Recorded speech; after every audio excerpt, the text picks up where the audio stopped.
životě taky tak půjde si všechno naplánovat tak, jak si člověk myslí. No. Se tomu v životě to trochu jinak potom vyvíjí. No.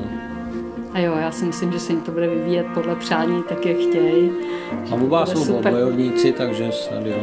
Oba jsou bojovníci, ale já když jsme jim přáli, tak jsem jim říkala, ať spolu hlavně nesoutěží. To bylo takový to moje přání, protože my taky soutěžíme trošku občas a ono to vždycky není úplně dobrý.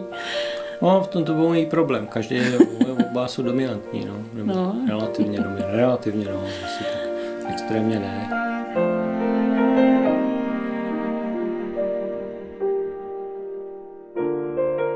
Když studoval tu vysokou školu, tak v podstatě, pokud jsme se ho zeptali, a co zkoušky, tak říkal dobrý. A nikdy z něj nic nevypadlo, jako mě čeká ještě tohle nebo tamhle. Takže po 3 letech nám oznámil, ať si oblíknu zase po x letech sako, že bude mít promoci na bakaláře. No a pak za další 2 roky řekl, ať si oblíknu znova sako, že bude mít promoci na magistra, a to bylo všechno, co jsme o tom jeho vysokoškolském studiu v podstatě věděli. Tak to bylo podobné jako ta svatba dnešní.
Zda dobrovolně vstupujete do svazku manželského se zde přítomnou slečnou Janou Béldíkovou.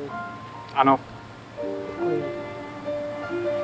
A nyní se táži vás, slečno nevěsto, slečno Jano Béldíková, zda dobrovolně vstupujete do svazku manželského se zde přítomným panem Josefem Primusem. Ano. Děkuji.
Jako největší pozitivum shledávám já, že nás k tomu ty děti nepustili vůbec. Takže my jsme neměli žádný starosti, přišli jsme k hotovýmu. Nevěděli jsme, jak to bude probíhat a tak dále, a to je na tomto příjemný, že to bylo bez starostí pro nás, ty starší.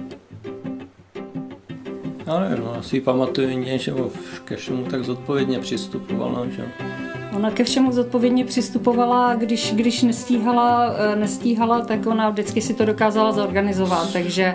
Vždycky se svěřila ženě a tím to považovala jako problém za vyřešený. No.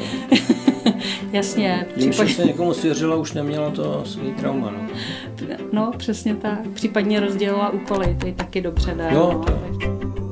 Takhle v některých věcech je takový trochu zvláštní,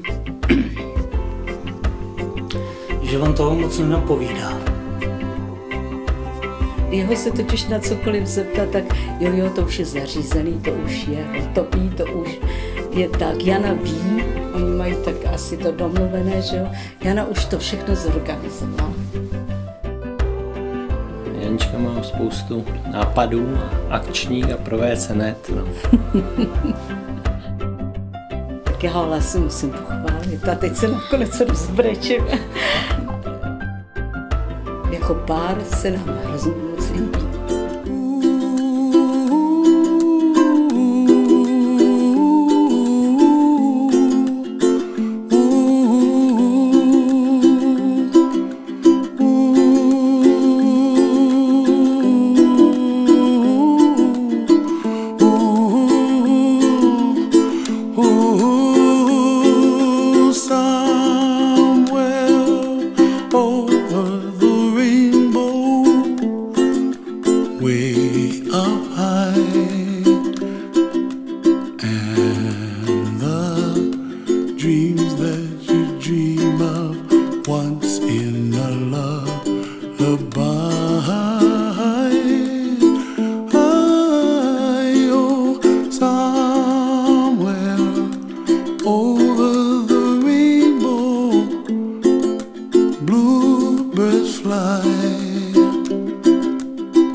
Dreams that you dare to, why